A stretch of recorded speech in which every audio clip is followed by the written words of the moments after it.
People's National Congress. Cause we ain't giving up no mountain, we ain't giving up no tree, we ain't giving up no river that belongs to we. Not one blue sake, not one rice bread, not one cry, not a bit of grass. We love the open country of the Rupununi and the Essequibo. Take time on night, though we may criticize it. This is our home, we love it, and we need to keep it.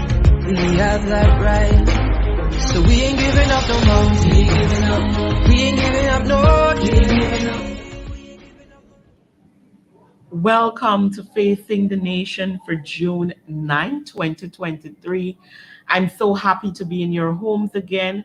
And you know, every time I start the show, I want to remind you, call up a friend, call up your neighbor, tell them Facing the Nation is on. They can view us on Channel 6, of course, and on all our social media platforms. So welcome to Facing the Nation today. I know I've missed you, and I hope you've missed me too for the last 2 weeks. We had no shows due to some unforeseen circumstances, but I'm happy to be here with you today as we are preparing for the last couple of days. As you know, Monday, June 12th, is local government election, and today's show is totally dedicated to that issue and getting you informed and ensuring that you know you must go out and vote. My guest with me today is no stranger. We're going to sit down, we're going to break down some information, talk with you, check your comments, and let's have an interactive show. Today, my guest is none other than Mr. Randolph Critchlow. Of course, he is no stranger to Facing the Nation. Welcome. Thank you very much, Shanika, and thank you very much, our viewers, for joining our program this afternoon. A lovely Friday afternoon. Correct is right. And, a Friday afternoon where there's a lot happening and a lot of plans heading in to Monday, June 12th, D-Day. Yeah, yes. I want to start out with us, local government is happening. We know we have a culture where sometimes persons think, local government election is not that important. We can come out and vote general election, but there is so much happening. Let's talk about why it is extremely important this round to ensure we go out on Monday and vote. Well, we can't understate, and for those persons who are joining the program, we hope that you leave this program this afternoon understanding that local government and local democracy is very, very important. And, instead of just telling you that, I want you to understand that, look, for example, the city council. The city council is a prime example as to why local democracy and local government elections are important. We have the vice president of the country saying that, look, the government, central government will support a PPP. Yes, a PPP-led city council. Once they win, if the PPP wins a council, they will support it. That in itself tells you folks out there how important this is. It is extremely important because what that tells me, it tells me as an average citizen that the PPP-led government is unwilling to support the city council if it's not run by the PPP. And it admits as well that they have not been supporting the current city council. And so if you take everything in totality, the mayor of Georgetown saying, look, we have not been receiving the support from central government. Our subventions are being withheld. We can't do what we're supposed to do. And this is a clear plan by the PPP to try and stifle and stagnate things at the city council so as to blame them for things when they happen and so they can take it over. Just imagine the vice president of this country saying to Guyanese, we will support the city council if we win it. What does that tell you? And so it underlines or underscores the importance of going out and ensuring that the PPP is put in check and let them understand that, look, Guyana is not your plaything. You can't decide that you will give the city council the money that is constitutionally due to them if it's your party alone support wins the council. And so we are in a struggle, folks. We are in a fight for democracy. We are in a fight for our own freedoms as individuals to make our own decisions, and that is what we have to realize, and we have to impress upon our friends and family that this is a struggle, and so you have to go out and vote. Yeah. I mean, as you said, you cannot underscore the importance of this local government election, because what we're seeing out there, Randolph, as we campaign, we're seeing an election being run like if we're dealing with a general election coming from the government end as well, rather than seeing our local representatives coming out doing the work and talking about that. But I mean, there should be no surprise to the nation. The PPPC government in their 23 years prior to 2015 did not hold local government election in 2 decades. Yeah.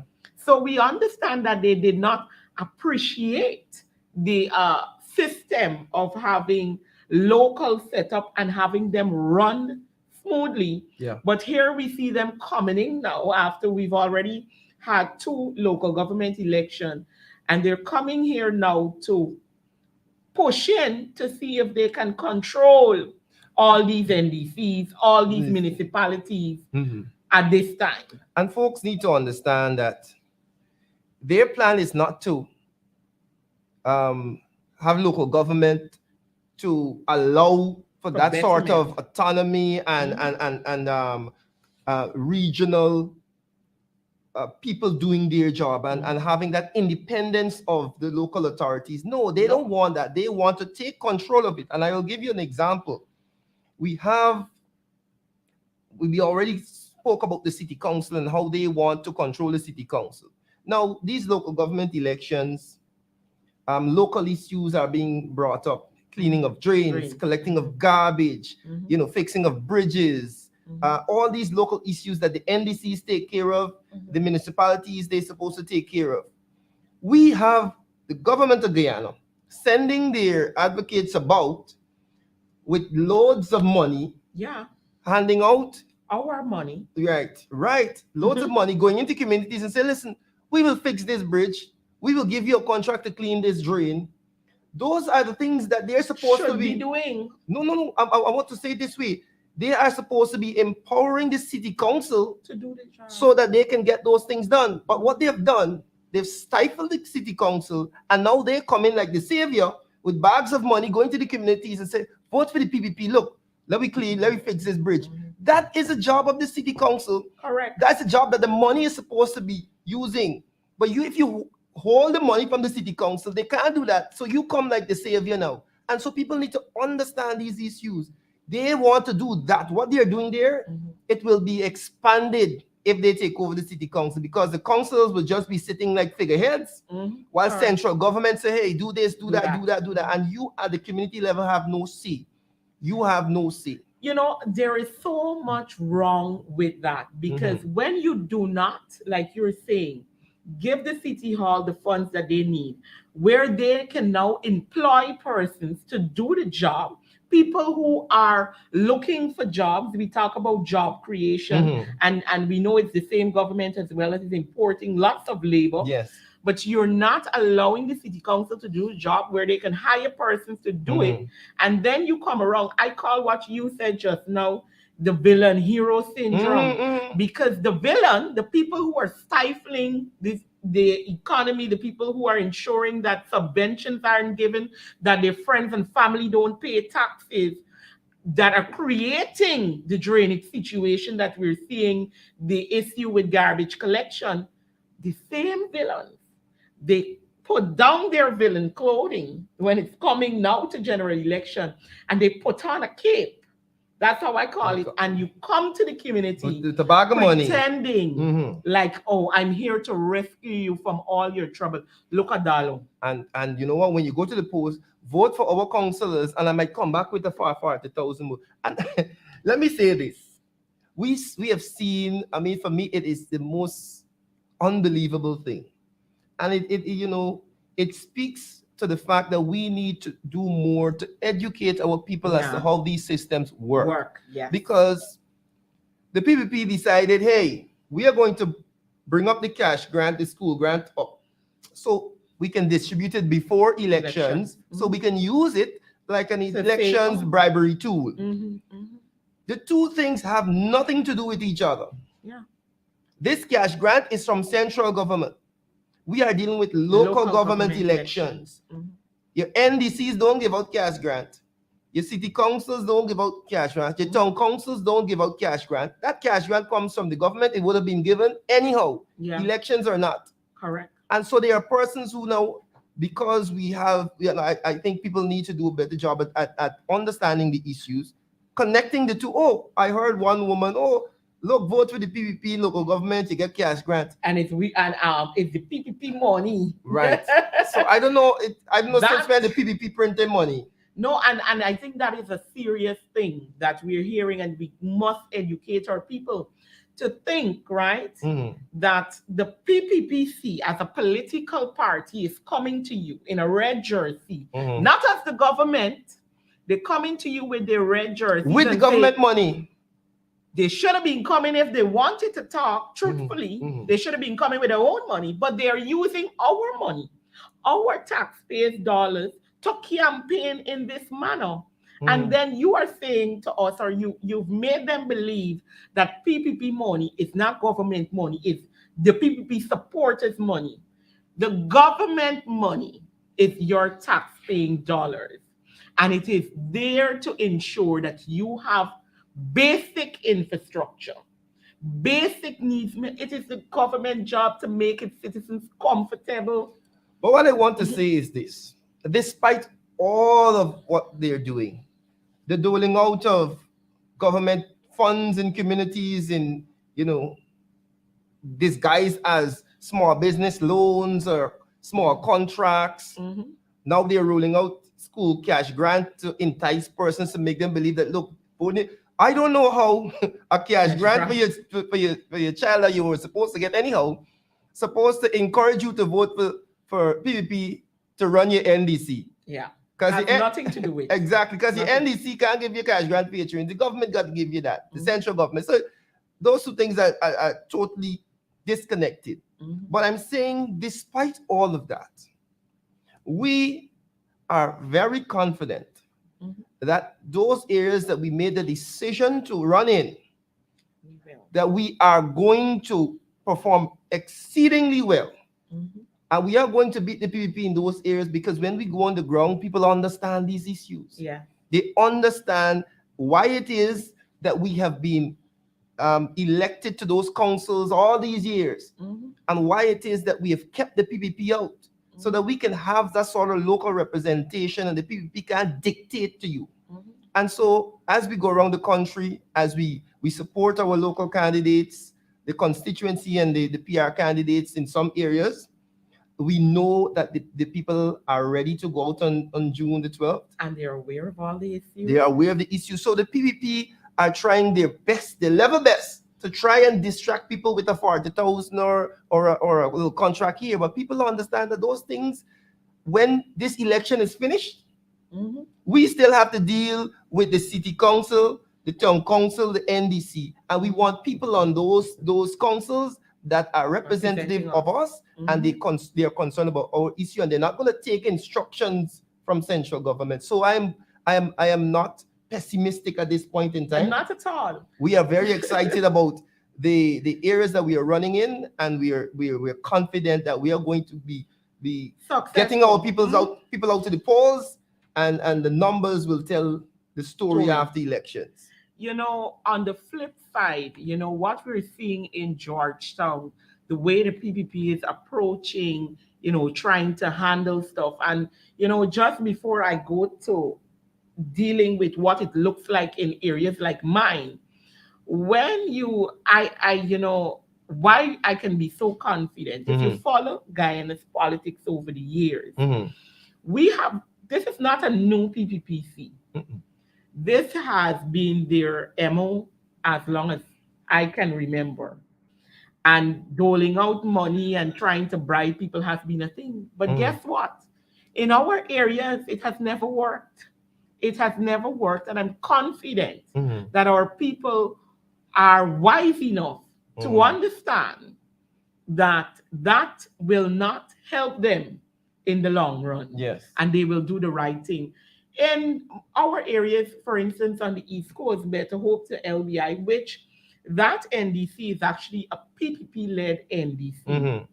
And you know, when you walk those areas, when you talk to persons who the PPP say, you know, this is our stronghold. I mean, the vibe that you get on the ground is something different. People are complaining. They are talking about the real issues. Yes. The fact that their garbage is not collected regularly, their drains are not. The fact that when, you know, sometimes when they come in, they dig the drains. And I think most persons know this, especially with PPP-led NDC, and they leave the stuff right there and this kind of thing. So people are complaining in their areas. Yeah. We've been walking their areas and we have been hearing the complaints of their people. And you know what they're telling us? A lot of them are telling us they will have to give the APNU a chance in those areas. Yes. Because they have been experiencing this for way too long. And they have a problem, Shanika, in that this will always be happening in those areas that they control because they believe in top-down governance. Yeah. And that the Minister of Local Government, the tin pot dictator Dharmlal, must have control of these NDCs. He must tell the NDCs, buy, crush and run with this money that we send you. Put lights with this money that we sending you. They must have control. They don't believe in local democracy. Correct. So what will happen is that because there's so many issues, you will find that, look, if the NDC in here, any instruction from Dharmlal, nothing will happen. And so the people end up suffering. Yeah. And so this is why a lot of those communities that you go, the people say, look, the BP control the NDC and look what's going on. Look what's happening. And so this is why for 23 years they had IMCs. They had IMCs because they want to have control. People of Guyana are waking up. They're understanding that, look, we have some level of control over our own community and the resources and how it is supposed to be spent. And the PPP desperately wants to change that. They want to take your freedom, your democracy from you, and they want to control it. And so we know this, and people are saying to us, we're not going to allow that to happen. I sent a video to our operator just now. I hope that we can get a chance to listen to it. This is from region number 5. And, yesterday we were speaking to the media and people are talking about evidence of this bribery they're talking about. And we know that the people have been going about with government money, which is, and they're trying to do it in a smarty way. Oh, we give you a contract. Vote with the PP when we get, and we'll talk about the whole cell phone thing, and later we see GCOM has come out and thanks to the pressure again by the opposition. Right. And we talk about the wins and what the opposition has been doing. And so we hope we can get that video to be played where is the young man available, operator? Yes, he's getting it. The young man is saying clearly, look, these people come and offer me money and tell me to vote for them. And this is repeated all around the country. All around the country. This is their plan, right? Go ahead. What I know, I mean, the PPP has been doing what they're doing, and we have been working towards ensuring that we can manage these elections. And, at the end of the day, what I'll say to viewers who are hearing, all these things are happening, what do you plan to do? We have to ensure that on Monday, we properly scrutinize what is happening in those areas, and that our supporters and the electorate go out in their numbers. I mean, Monday, so far as we know, it's not a holiday, but we know that workplaces cannot and should not stop you from going to exercise your franchise. And what is most important at this end is that every citizen goes out and exercise their franchise, they must go and vote.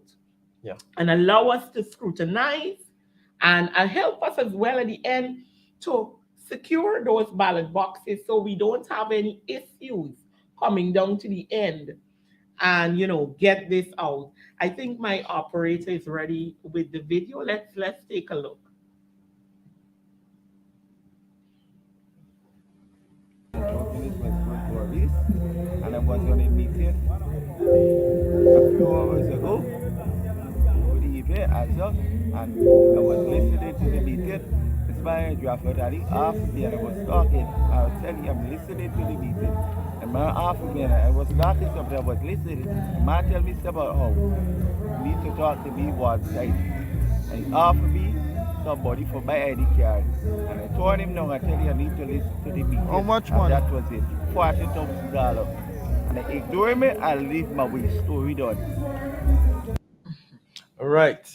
So we hear the gentleman in this video alleging that Mr.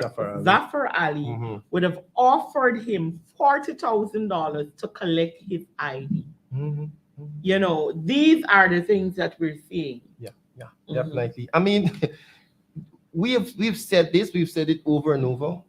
These are the tactics that they're using.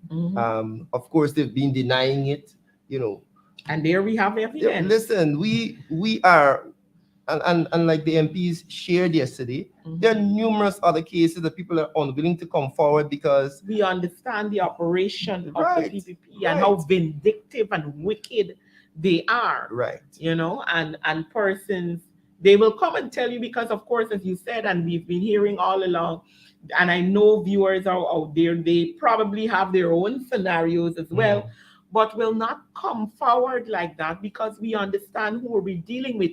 And, these are the kind of things that, when I talk to persons, I want to remind them. These are the very reasons why, because you fear that if you say A or B, there will be consequences. And this is why you must come out and vote. Beyond local government election on Monday, we continue to mobilize because when we go to that general election, these are the things that we're voting against. To ensure that we go back to a country where people are able to speak, people are able to be free to associate and not fear that, if I'm seen with a certain batch of people, I wouldn't have a job tomorrow. This is the kind of society, the things that we're seeing happening in this society currently should be the motivator for us to go to our secret ballots and ensure that for the areas that we already have the APNU, they remain to keep our safeguards intact. And for the ones that need the change, that we enforce change because it starts at this level. Exactly, the local government level. And like you said something there, secret ballots. The secrecy of the ballot is a very, very important thing because the PPP's bribery is only effective if they know what you are doing in the polling booth. Correct. And so they can come and as we've continued to say to people, if the PPP come and they give you $40,000, who are we to tell you don't take it? If you at the end of the day are suffering because this government refuses to put a proper livable wage in place and refuses to deal with the high cost of living, and they come now with $40,000, who am I to tell you don't take that money? But you have to be smart and say to yourself, who is it I want to represent me at the city council? Who is it I want to represent me on the NDC? And when you go into that booth, you need to make the best decision for your community. Correct. And so they might come to you with the $4,000. Now you take it, it's your money, it's our money, right? But what they have been trying to do is to say to these people, go into the polling booth with your phone and take out a picture of you voting for the PPP, right? Because we give you that money. That is not supposed to be. And GCOM has, now that we've seen, GCOM has come out very strongly and said, hey, that is prohibited. Correct. And it's on the screen now. Right. Thank you to the push by the APNU over the last few days to get GCOM to come out with this notice, because we have been on this. We have been saying, look, secrecy of the ballot is part of what makes democracy works. Because if you cannot keep the ballot secret, I can say to you, Shanika, here is some money. I need you to vote for me. You could go and do whatever you want to do. But the evidence is what the PPP is trying to tell the people. Oh, you need to go into the polling booth. GCOM has made it clear that that is not going to happen and should not happen. And people at the polling stations, the law, against, most importantly, and punishable so, by the law. So we are going to be looking out for that. Right? So don't believe that you're going to come and give people some $10,000 and tell them, go and show me evidence of you voting for me. That's not going to happen. So give the people the money, man. Give them. Go and give the people the money, because you have created a situation in the country where people need this money. We had 3 years of you spending wantonly this oil money that we have. And what do the people have to show for it? Nothing. So when you come to them now with the $10,000, $15,000, they will take it. But you cannot force them to vote for you, because you are the government. You are responsible for ensuring that their lives are made easier. And you've done a poor job at that. So don't come and try and force people to vote for you now. People have the right to keep the ballot secret. I remember the leader speaking at some of the rallies, and we had the scenario where Jack Dio, went into Georgetown there on nomination day, and how the Georgetown should give the PPP a chance. And I mean, he made a point to show that in the Buxton Powell NDC, the last local government election, the PPP had won that council for the first time, I believe, by 1 seat. And what we saw happening at that council from 2018 to now is absolutely nothing happening in areas like Buxton. You saw the unbelievable, unabated discrimination of areas at that council level, because the PPP finally gained control. And one of the things that persons have to remember, with all the talks and all the other things happening, PPP controlling somewhere is only for one purpose. It's for them to control. It is for them to be able to advance their cause. And dictate. Their cause, the cause of their friends, their families, and cronies. We have to understand that we are in a much different position as a country, where we're seeing so many persons coming in the country, etc. And it is an opportunity that the PPP is using to sell our country out. And I mean, we have seen this in so many forms. We have even seen it to the extent we had that court case happening recently, where the PPP is as if I have my home and a court matter came. The judge ruled for me to have the outsider, anytime they damage my property, they have to pay to fix it. And the court said, yes, that is what has to happen. And I then returned to the court and said, no, don't do that. They ain't gonna do nothing. Now, which government that cares about their country and their people does that? I think that one single move for me was the move that should have caused Guyanese, all Guyanese of every race, every type, every background, backing any political front to come again. And I want to tie that into what is happening locally and local government elections. Now we have a situation where the government of Guyana, the PPP-led government, is going against their own country and saying, look, we are going to go to bat for Exxon. And we don't want, listen, if Exxon cause an oil spill, Guyana got to pay for it. Don't let Exxon pay for it. That is what the PPP is saying to us Guyanese. Now imagine the levels to which they have to be in Exxon's pocket for them to be able to say that they have essentially sold us out. Sold us out to that oil company. And so they are defending the oil company at any cost at this point in time. Now, let us imagine that this same government that sold us out to the oil company and defending the oil company gets a hold of Georgetown with all of its properties, with all of its prime lands. Don't you see that they are going to bulldoze people just to ensure that Exxon gets a building somewhere? Don't you see they are going to forcibly remove citizens of Guyana because they have shown us that, hey, we are going to go to bat for Exxon, not you. So give them Georgetown now and imagine how they will operate with wanton disregard for the people of Georgetown so that they can fulfill those financial obligations. And so we have to be vigilant. We have to be vigilant, right? And I know that you have another guest. I know you have another guest.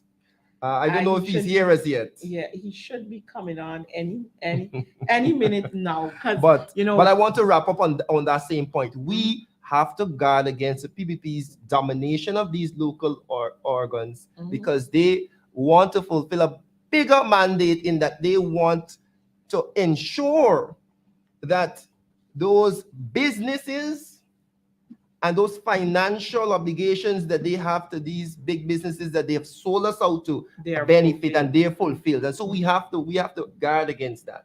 Yeah, as citizens. Definitely so.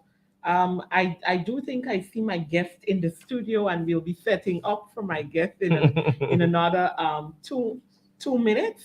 But these things are extremely important. Yes. That we're talking about as I set for my guest.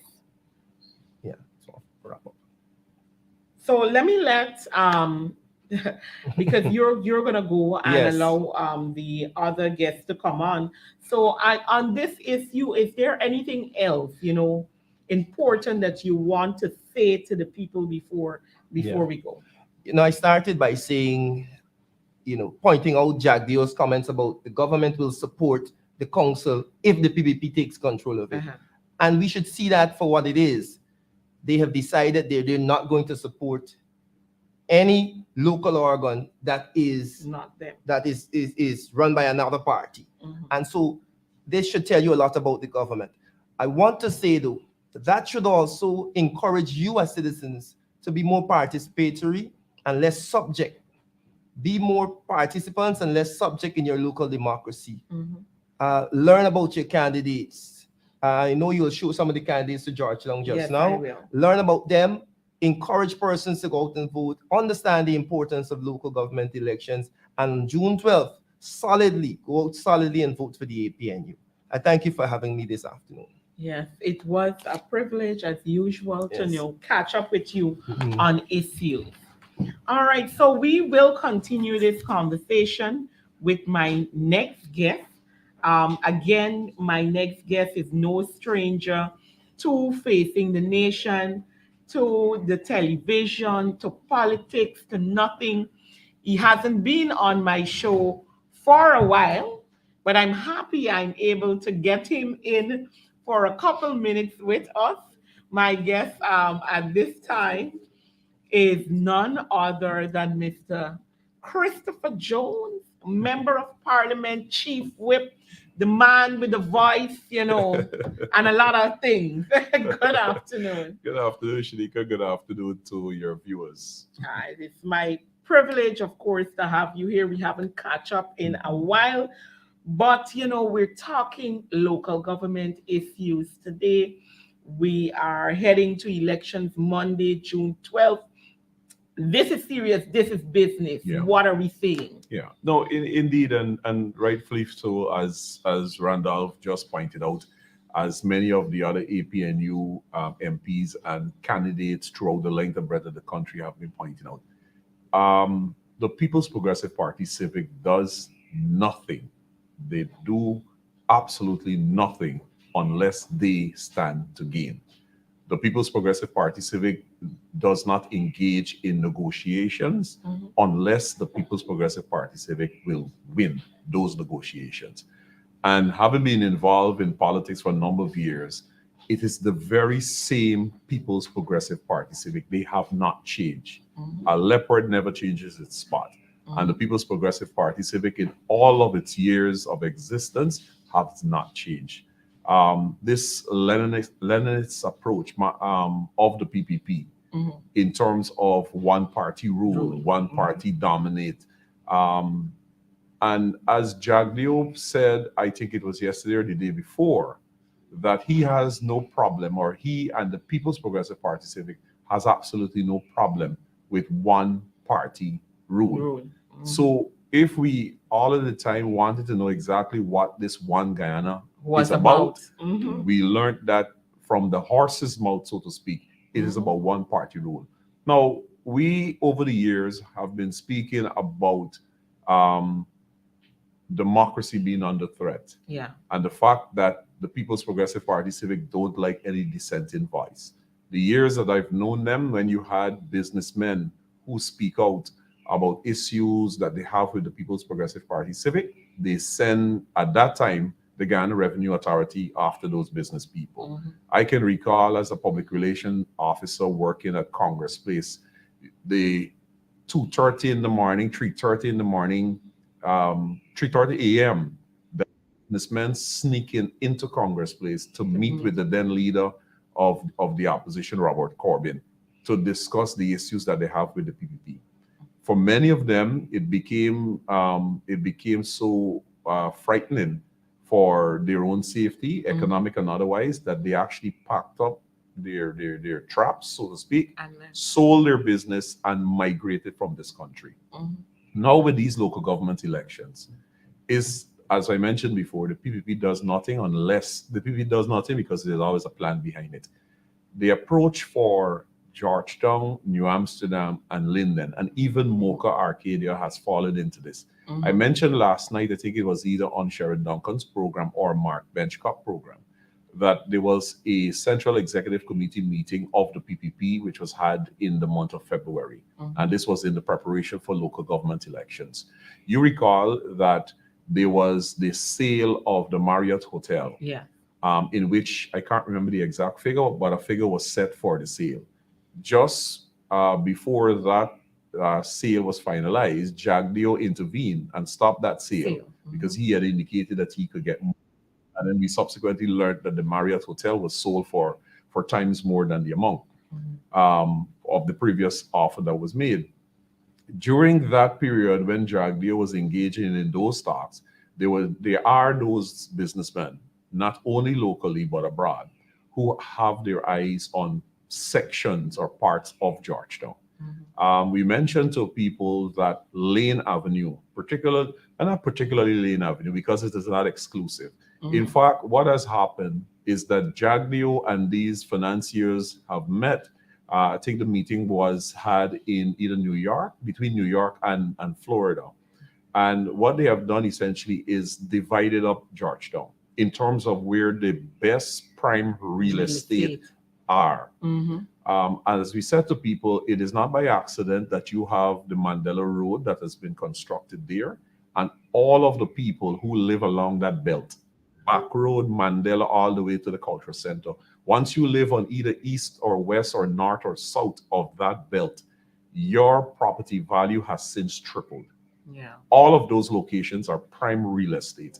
For the folks that reside in north and south from Velton Festival City, there is the road that is coming a back of that community that's going to stretch all the way to Ogle. And then the Aubrey Barker Street is going to be linked to that road. So therefore, the property value for North and South and Festival City all goes up.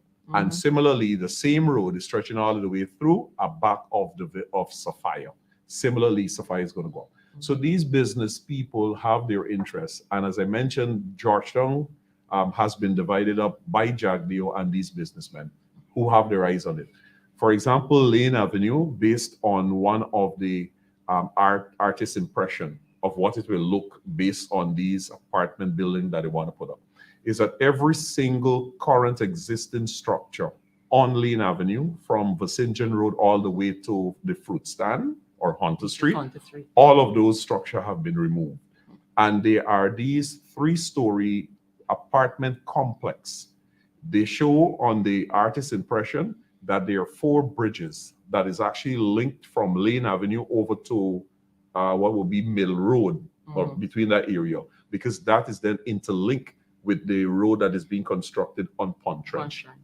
So, and in this artist impression, when you look back of these new apartment buildings that is going to go up on the entire Lane Avenue, back of that, where you have the front road, and they are those people who live on that section between East Rhineveld and West Rhineveld. All of that is removed. There are trees and there are park benches that are laid right throughout. So go ahead. So when we hear and we see them go to these areas, hold meetings and play the song at the back of the class, we ain't got no subject. That's correct. That this is the plan. And you know, when you sit here and you give this type of information, I now understand why you have come under some serious attack. Yes. Recently, I think I saw a video by Minister Suzanne or whatever is her name. You can call her Suzanne Rodriguez. She don't like when you call her Suzanne, apparently, because when I responded to her in her video and I said Suzanne said X, Y, and Z, when she spoke in Sophia, she made mention that Christopher Jones called her Suzanne. I don't know. Wasn't that her name? Well, I will have to ask her to present to me her birth certificate so I can see if before Suzanne there's honorable. So that is when they get so pompous in the portfolio that they have. But Susan Rodriguez came out. Kwame Mackay issued a statement that was read on the Ghana today. And lo and behold, former president and sitting vice president Barrett Jagdeo in his press conference yesterday spent a lot of time. Because you're exposing the truth behind the need for these areas. Exactly. And, you know, we have to continue to do that. You know, I say to people, if you are doing so well, you're the best government this country has ever seen. You've given to every and anybody.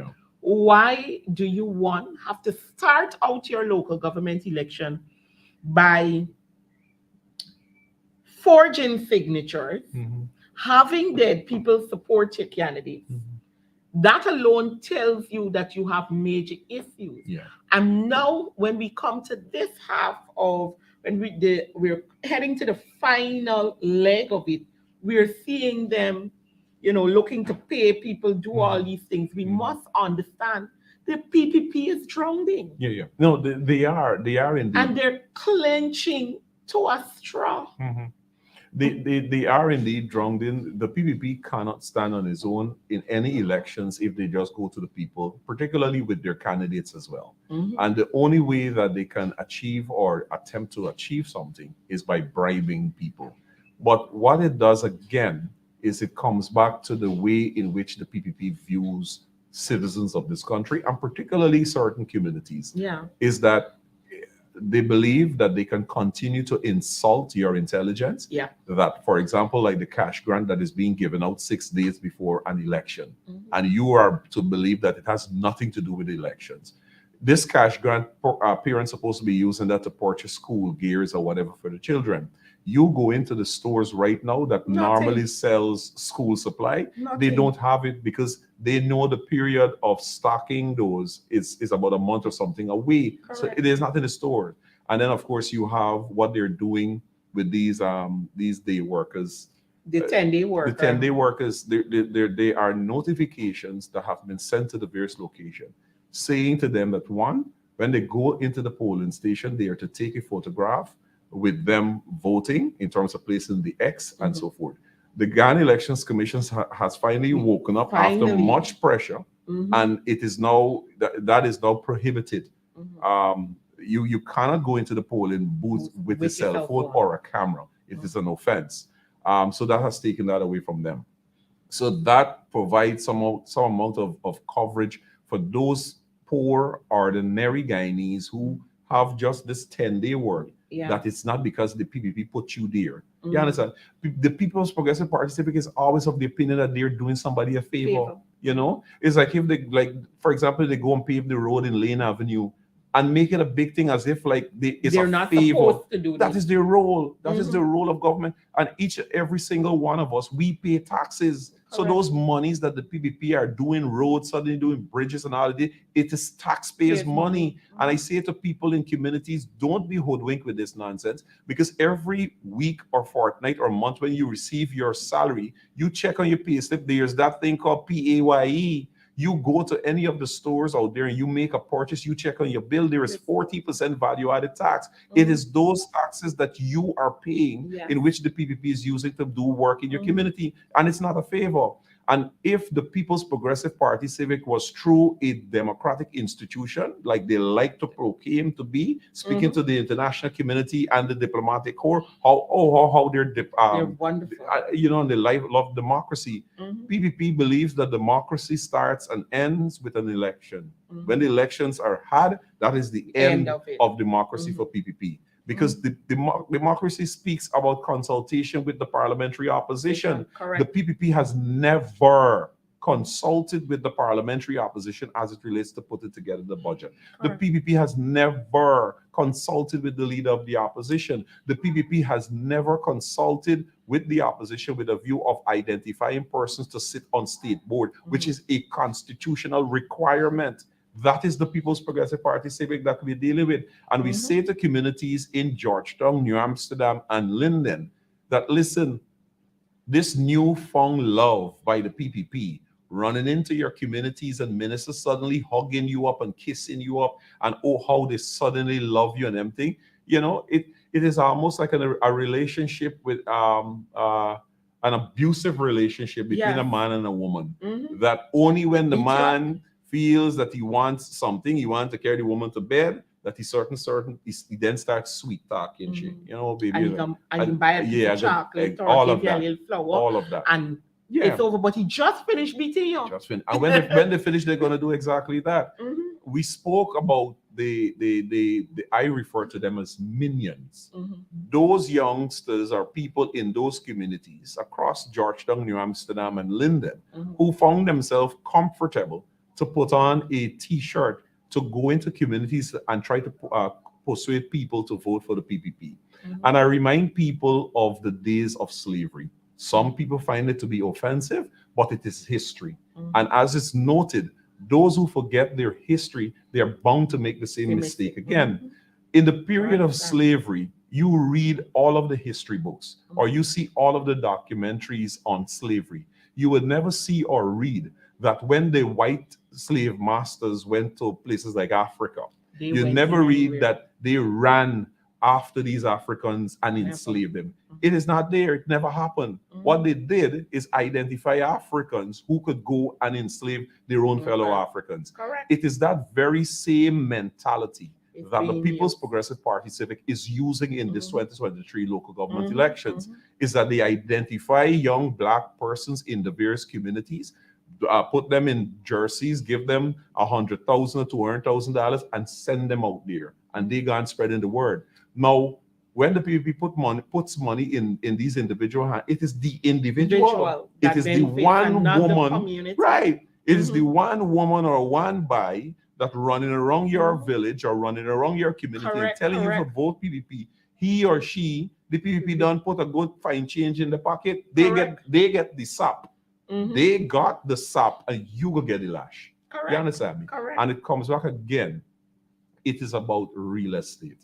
Mhm. It is about those prime real estate that all of us that reside in Georgetown now find ourselves in. You talk about Georgetown, but I don't want to go in yet to some details because I think the PPP, the plan that you have outlined that is happening in Georgetown, we see it at NDCs. Yes. I know as we speak of an NDC where the full plan Mhm. is already set up, Mhm.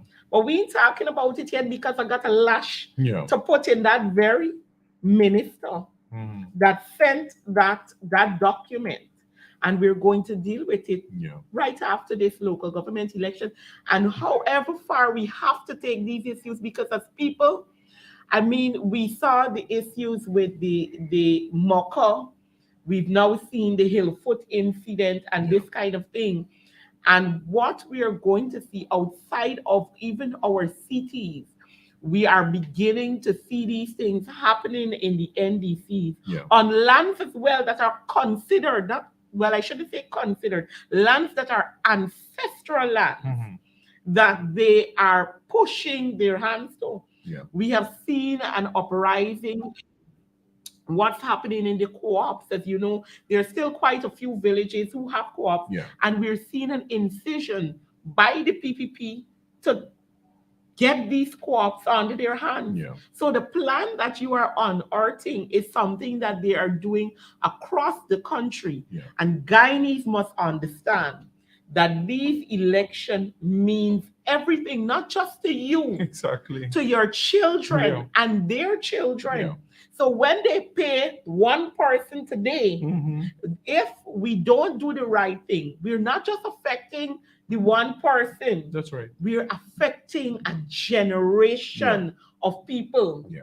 that will have to pay Correct. for the unwanted discrimination and uncare for a country by its so-called government. That's right. No, listen. I mean, in the churches, or certain communities, they call it the generation wealth, or Yeah. generational wealth. And their curses too. Right. Exactly. and essentially, if you go to the poll on elections day and you run the risk of putting your X for the People's Progressive Party Civic, is that you are essentially ensuring that that generational wealth that should go to your children or grandchildren, you will be voting to dispossess them of Of it. those. Correct. The PPP, as I mentioned before, particularly Barrett Jagdeo, the People's Progressive Party Civic is not the same PPP as Chedi Jagan's PPP. No way. It is something completely different. Mhm. It is a group of people, or a cabal of people Mhm. who are interested only in enriching themselves, their friends, and family.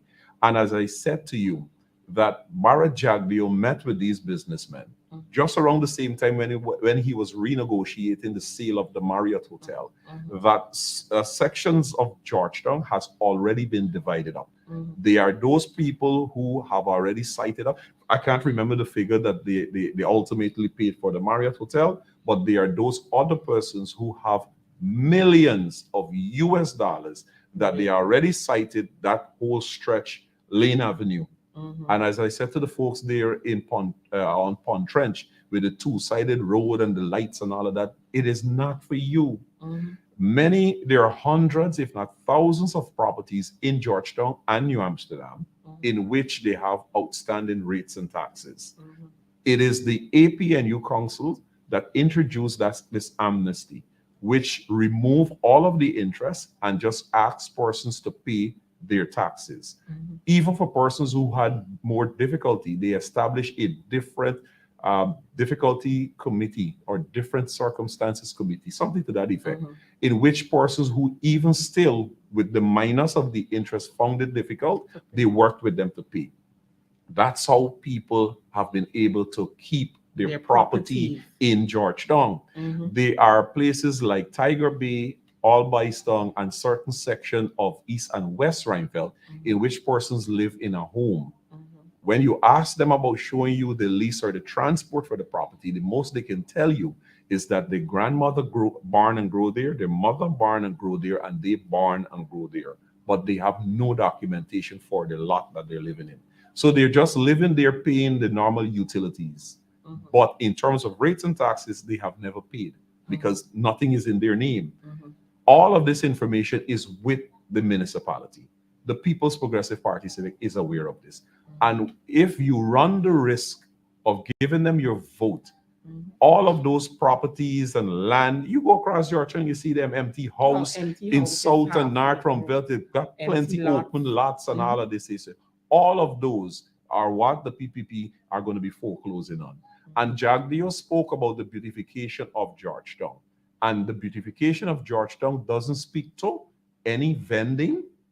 at any part. If you go into the Ministry of Housing or ever went into the Ministry of Housing, there is a replica of the Stabroek Market. Immediately when you go in the Ministry of Housing, it is on your right hand side of the Yes. door. Uh-huh. There is a replica of the Stabroek Market.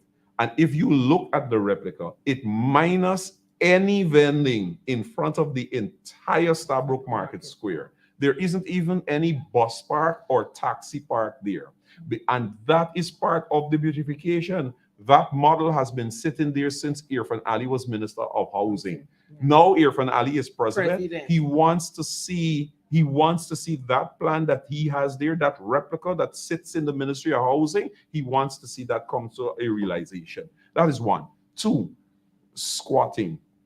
And those specifically, those persons in Container City, those persons along the East Rhymeveld and West Rhymeveld Front Road, those persons in my area, Tocqueville, the strip from Mandela Avenue in Tocqueville all the way up to Guy Hawk Park, all of those persons that reside on those strips, both sides, there are also some that are on the Meadowbrook side, because there's a trench that separates Meadowbrook from Tocqueville. Both sides, you have persons who are squatting there.